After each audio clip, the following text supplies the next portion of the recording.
Revelation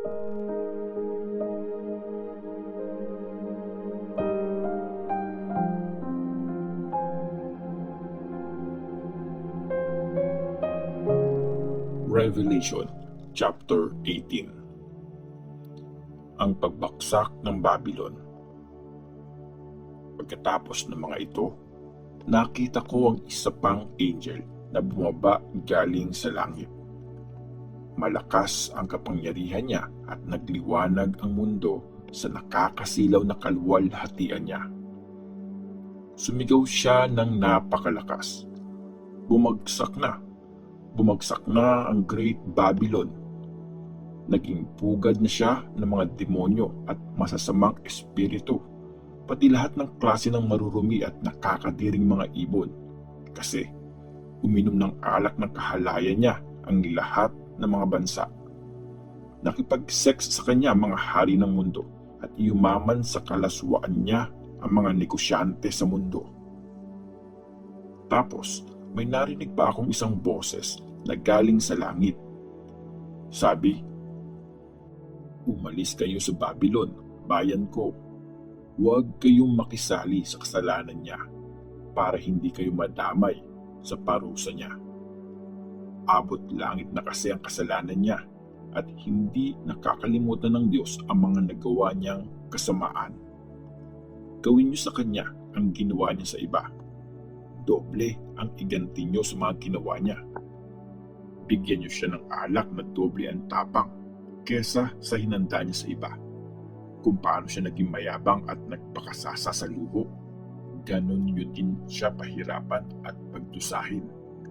Lagi niya kasing sinasabi sa sarili niya, Reyna ako na nakaupo sa aking trono. Hindi ako biyuda at never akong magluluksa. Kaya sa loob lang ng isang araw, tatamaan siya ng mga salot, sakit, matinding kalungkutan at kawalan ng pagkain, at masusunog siya sa apoy kasi mapangyarihan ang Panginoong Diyos na nagja-judge sa kanya. Iiyak ang mga hari ng mundo na nagpakasasa sa kahalayan at sa luho niya. Hahagulgol sila pag nakita nila yung usok na galing sa nasusunog na city. Tatayo lang sila sa malayo kasi takot silang madamay sa paghihirap niya. Sasabihin nila, "Naku, kawawa. Kawawa ang dakila at makapangyarihang city ng Babylon. Sa loob lang ng isang oras, pinarusahan ka ng Diyos." Mag-iiyakan din yung mga negosyante sa mundo dahil sa kanya. Kasi wala nang bibili ng mga paninda nila.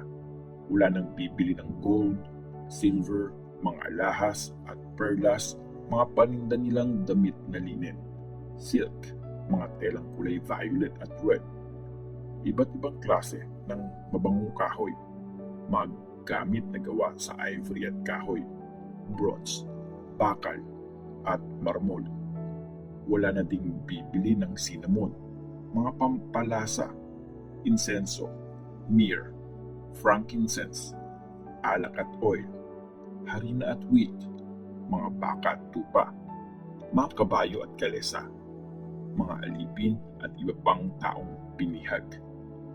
Sasabihin ng mga negosyante sa kanya, wala na ang mga bagay na dati mong gusto. Wala na ang lahat ng yaman at ganda mo. Hindi na yun makikita kahit kailan. Umiiyak at nagluluksa ang mga negosyante na yumaman dahil sa kanya. Nakatayo sila sa malayo sa takot nilang madamay sa paghihirap na dinadanas niya. Sasabihin nila, kawawa. Kawawa ang dakilang city na nakasuot dati ng mamahaling telang linen, kulay violet at red na tela, nakaalahas na gold, mamahaling bato at mga pearls. Sa isang oras lang, nawala ang lahat ng yaman na ito. Nakatayo lang sa malayo ang lahat ng mga kapitan ng barko at mga pasahero, mga seaman at lahat na naghahanap buhay sa dagat. At umiiyak sila ng malakas habang nakikita nilang nasusunog ang city. Walang papantay sa dakilang city na ito sabi nila. Sa sobrang lungkot nila, naglagay sila ng abo sa ulo bilang pagluluksa at habang umiiyak, sabi nila, "Grabe, kawawa talaga ang great city na Babylon. Yumaman ang lahat ng mga barko dahil sa kayamanan niya. Sa isang oras lang, nawala na ang lahat sa kanya. Langit, magsaya ka sa nangyari sa kanya. Magsaya kayong mga pinili ng Diyos, mga apostles, mga prophets, kasi ginudge na siya ng Diyos dahil sa mga ginawa niya sa inyo." Tapos, kumuha yung malakas na angel ng napakalaking bato na kasing laki ng gilingan ng bato at tinapon yun sa dagat. Sabi niya, "Ganito din itatapon ang makapangyarihang city ng Babylon, marahas at hindi na makikita kahit kailan. Hindi na ulit maririnig sa iyo ang tunog ng mga harps at mga kumakanta, mga nagpo-flute at nagtatrumpet. Wala nang makikita mga magaling na trabahador at hindi na maririnig ang ingay ng mga gilingan. Never nang makikita ang liwanag ng ilaw sa iyo. Hindi na maririnig ang boses ng mga babae at lalaking ikakasal. Dati, ang mga negosyante mo ang pinakamakapangyarihan sa mundo at niloko mo ang lahat ng tao sa mundo gamit ang pangkukulam mo.